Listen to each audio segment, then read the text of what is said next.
যদি মাঘৰ বিহু বহাগ বিহু আহাৰ সময়ত ওচৰত ৩-৪ ঘৰ মানুহে মাছ মাংস কিনি খাব নোৱাৰে মানে সামৰ্থ্য নাই তেতিয়াহ'লে সেই ৪-৫ ঘৰ মানুহক মোৰ ফালৰ পৰা মাছ মাংস কিনি দি মই যেনেকৈ বিহু উদযাপন কৰোঁ তেনেকুৱাকৈ উদযাপন কৰি দিব পৰাটোৱে মোৰ কাৰণে ছাকচেছ।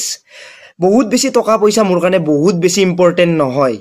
কিবা কৰি জীয়াই থাকিবৰ কাৰণে কেইটামান টকা অলপমান সফলতা মোৰ সেইখিনিয়ে সফলতা বুলি ভাবোঁ, যিখিনি সফলতাই মোৰ নিচিনা মানুহ এঘৰক লগতে ওচৰৰ ৪ ঘৰ মানুহক যদি সহায় কৰি যাব পাৰোঁ গোটেই জীৱনটোৰ কাৰণে সেইটোৱে মোৰ কাৰণে সফলতা। বিহু পূজা আহিলে মোৰ মনত কিবা এটা দুখ হয় যে মই মাছ মাংস কিনি জীয়াই পুৰা ফূৰ্তিত খাইছোঁ আৰু ওচৰৰ ৪-৫ ঘৰে মাছ মাংস কিনি খাব নোৱাৰে।